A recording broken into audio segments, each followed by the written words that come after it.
New York and on the new Hot 97 app. Ebro in the morning on Hot 97. Ricky Rose. Yeah. Port of Miami 2. What up, Ross?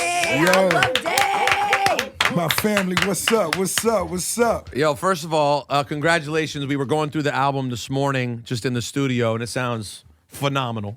Man, that mean a lot coming from the team, the family. You went straight very hip-hop on this. I mean, you always do, but this is very, very hip-hop. I felt like this is what the game really needed. You know what I'm saying? That big boy rap, that vibe.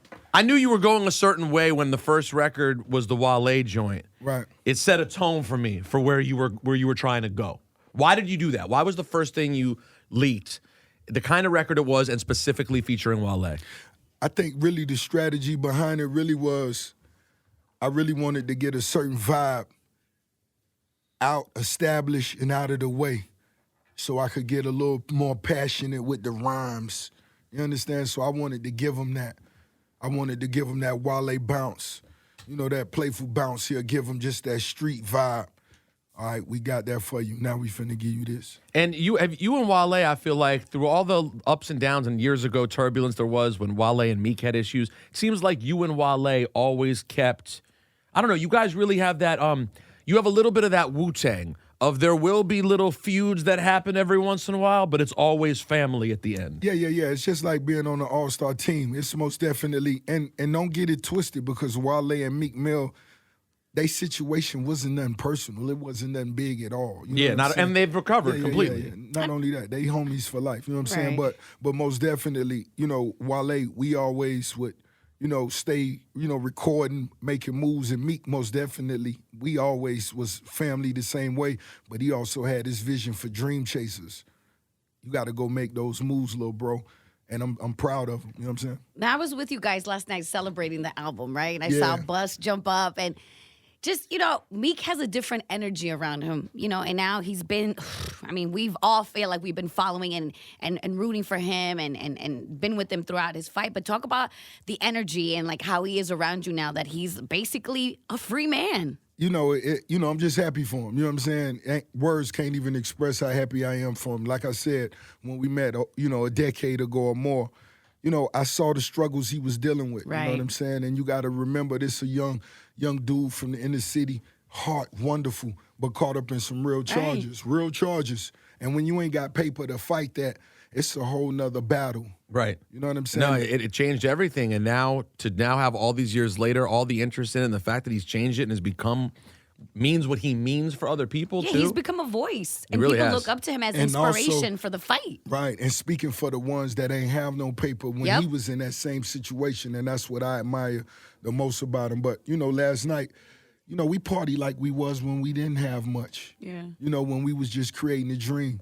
What was the situation like for you? I haven't seen you. We have not talked, or you and I have not talked about this at least.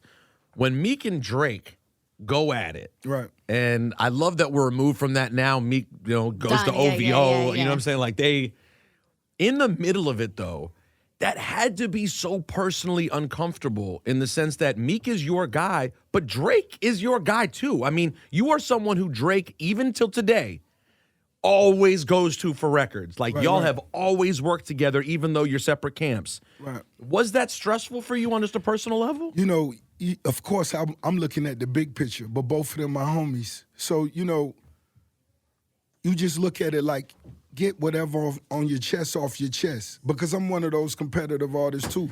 If I have a difference, I'm going to want to speak, you know, my mind, and I understand that. Speak your mind, and then we going to move forward. Because both of y'all is my family, and I won't let it. And that's what the streets of the hip-hop culture ain't know is it's only so far I would let that even go to. Right, you were going to make sure that was a music situation. Yeah, without a doubt. Like y'all can fight with the gloves on in the ring. That's it. But once it's over, you're leaving the gym. It's over. Right. Because our family is thicker than that. My relationship with Wayne thicker than that. My, you know what I owe Meek Mill and Drake, Drizzy the same way. When Drizzy first came in the game, we began doing what we was doing. So it was only so far I would let that go. You know what I'm saying? And what about the fact that, I mean, there were people at the time when Back to Back came out and it was a monster hit. To me, it's one of the best battle records of all time. Is it?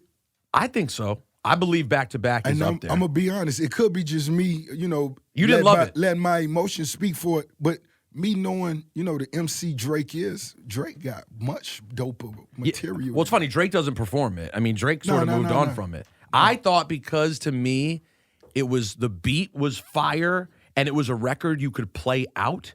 That made it so unique as a battle record. There aren't a lot of like that. Like, for example, Ether everyone loves, and Ether's a lot more personal. To me, Ether was a battle record. When the record came on, it's just like if you just came from overseas somewhere and got off, a boat or a plane and back to back came on. I don't, maybe like I said, you know how I am. You know what I'm saying? About you're doing team. Real MC talk too. Right. You know what I'm saying? Would you know that was a battle record? Would you know who that record supposed to been aimed at? I hear what you're saying.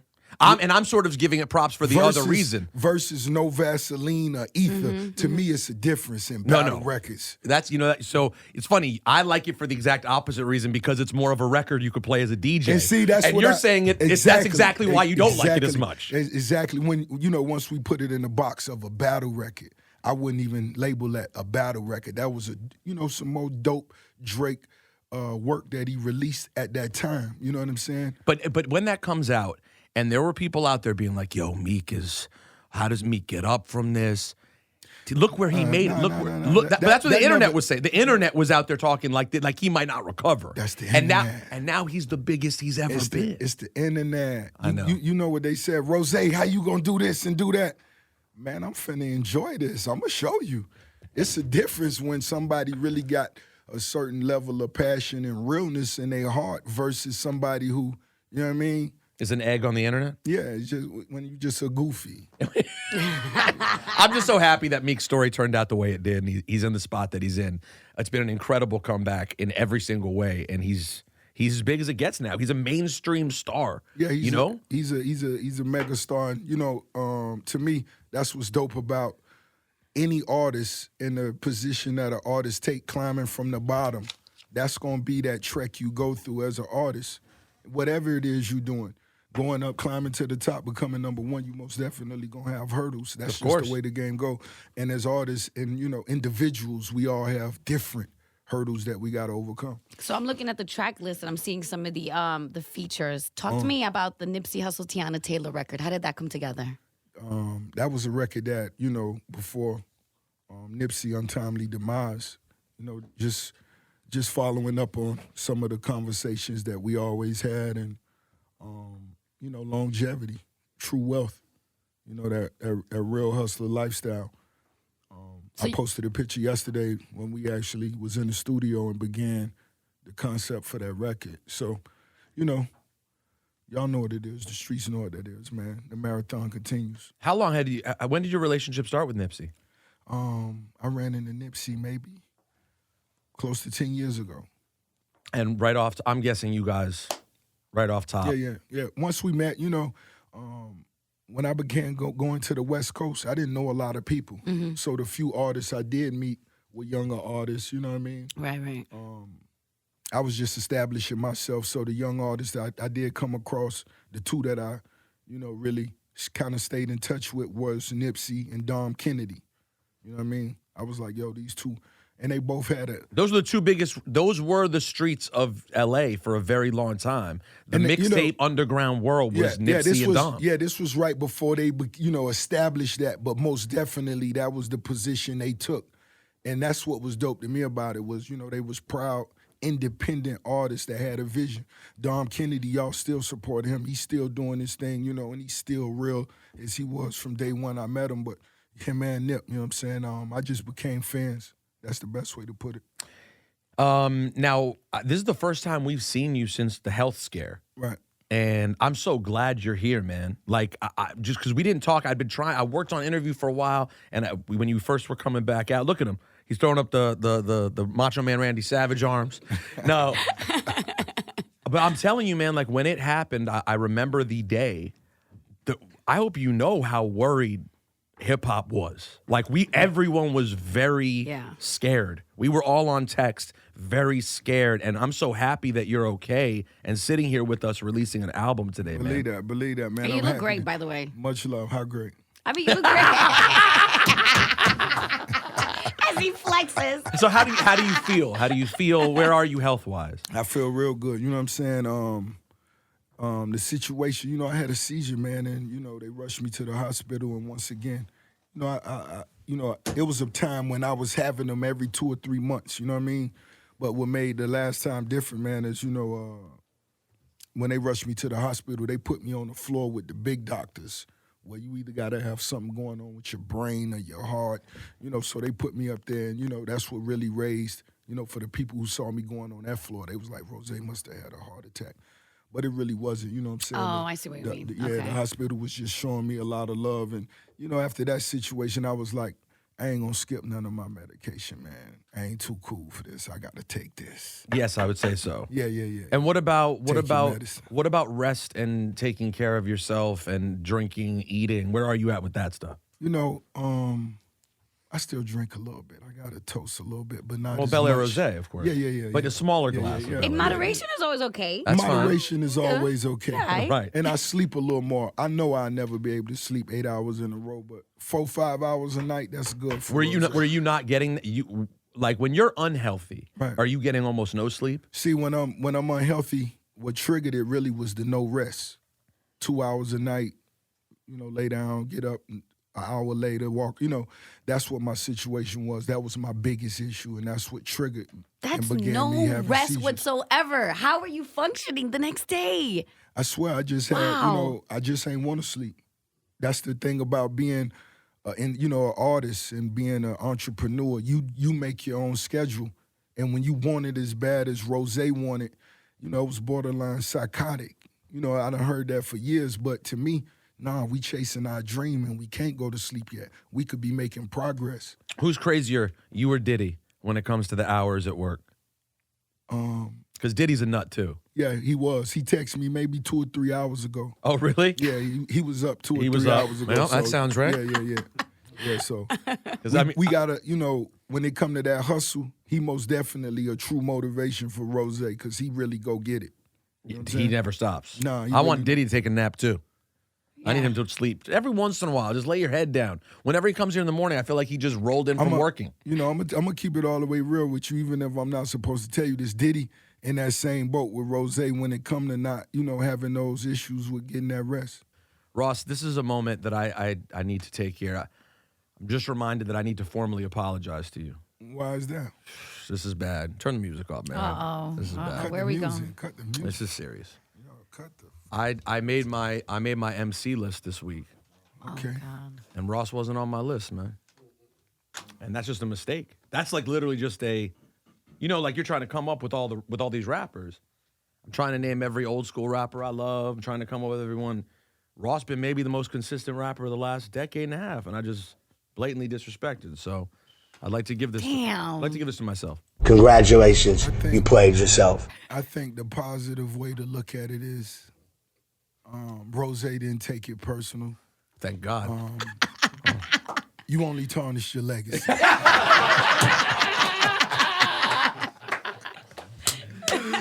Because remember, God forgives, he doesn't. So, now, by the way, Ebro has said, he left a note, he's not here. Ebro's in Morocco. Yes, he's on vacation, so he couldn't be here. But he Believe did it. say that he wants me to ask you about the money you owe him for asking him to do Bel Air Rosé promotion.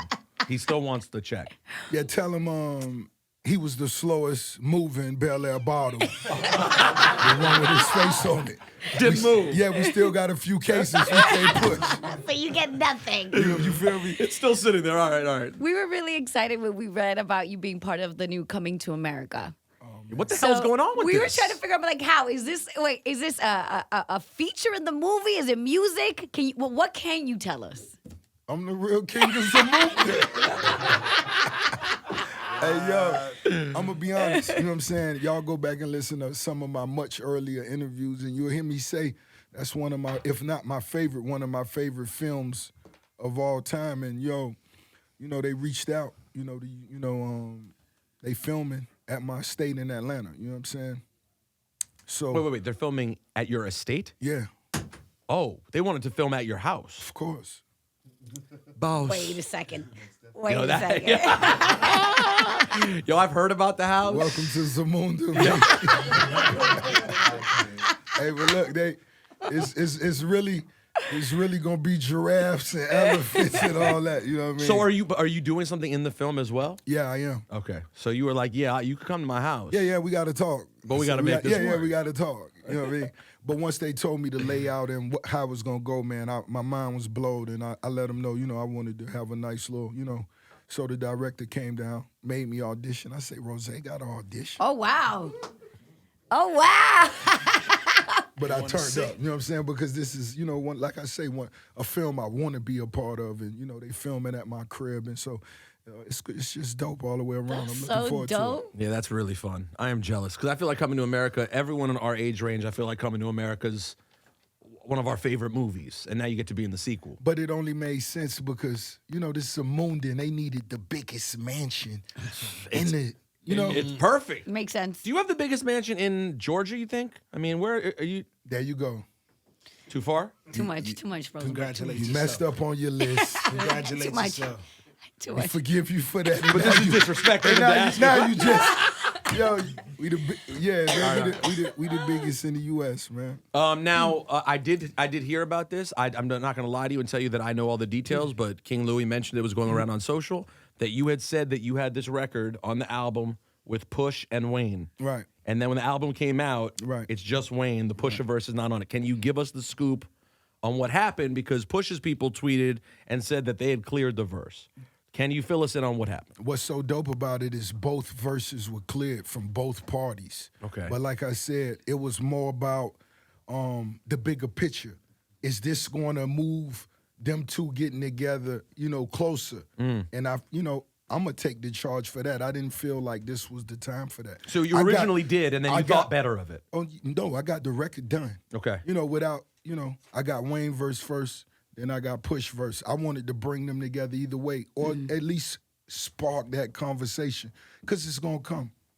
And I feel like next year I'm going to be a part of that when that Drake, Wayne, Pusha, Kanye record come together. I'm saying it here first. You think that's going to happen? Why wouldn't it? With all four of them? Why wouldn't it? It's for the game. I'm a big dreamer. It's the boss. You saw my intentions was to get, Pusha and Wayne together, and I felt like, I came close to that.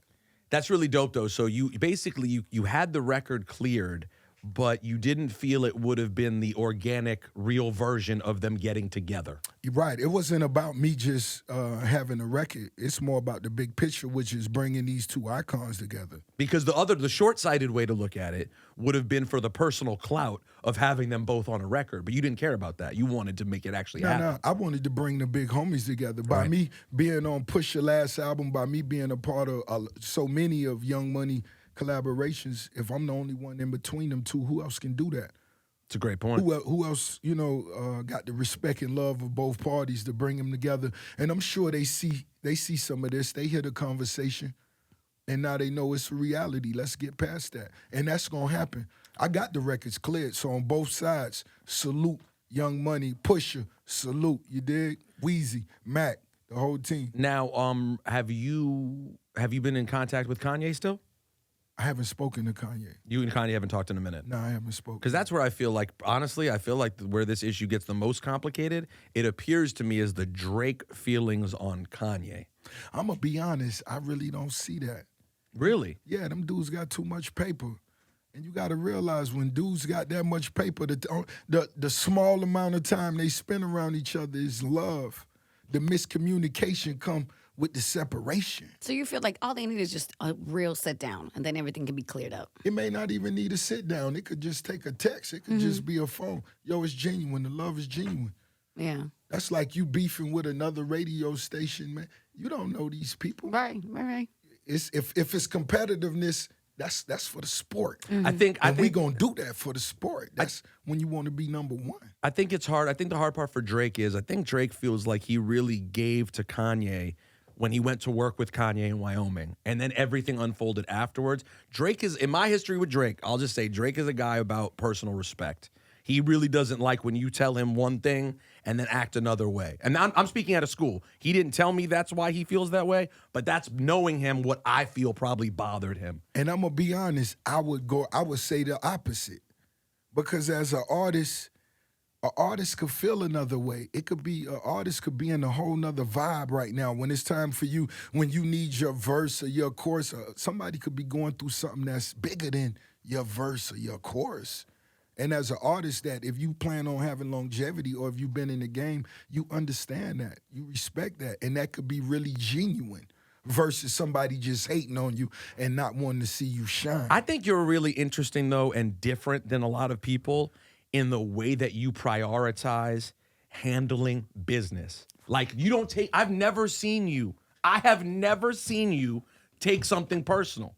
Like, I was joking. Honestly, you're so like that. When I was saying the thing about the list, I knew there was no way you'd actually care. That's why I said it. You don't take things personal. Like, you do your job and make sure everything's working out for everyone. Because you got to let your actions speak more than your words do. And if you're really hot, everything gonna work its way out. The streets gonna determine what the play is. You know what I'm saying? And that's what it's about with us. If you an artist that's gonna try to interview, talk, and tweet and blog your way to the top, that ain't gonna do it. You do a really good job of staying away from all the noise. Like, you were making fun of like the internet and stuff. You're like, that's just the internet. Because a lot of people fall into it. You know what I mean? They fall into it, and you definitely don't. Man, what you come here to do? You came here to make records. I was making records before the internet. Facts. I'm still learning the internet. You know what I'm saying? When they be telling me, go live. Boy, I don't know how to go live. It's Rose. Put that in your story. They just showed me what my story was last month. I don't go live. Right I'm now, Rose. for $1 million. Go live right now. You dropped it in the bag right now. Rose couldn't go live for $1 million. Go live. Well, I'll tell you what's live. shit, Port y'all. of Miami 2. It's out right now. Go get it. Ebro would tell you to go get it at Apple Music. You get it there. You get it Spotify. Wherever you get music, you could buy it. Port of Miami 2. It's a great hip-hop body. Again, Ross delivers another hip-hop album. So thank you for delivering yet again. What number is this, by the way? This is album number 10, man. This album number 10. 10 albums deep is Ricky Rose. Ricky Rose, Port of Miami 2. Make sure you support that and buy that. Yo, Ross, thank you, bro. You already know Sam Sneak in the building, Double MG. we Shouts in to the Sam building. Sneak. Maybach is definitely here. He I came believe in- Wingstop is in the building as Yes, he well. gave him a Wingstop, too. Wingstop is in the building. You brought a Wingstop truck, I believe, is outside too. Yeah, the Wingstop truck is outside, so you should. No, I'm gonna grab some I see chicken. you just had what kind of drink? This was a clean green from. Okay, that's Juice real Press. good. You have your clean green, and then you go lemon pepper. Thank you, Ross.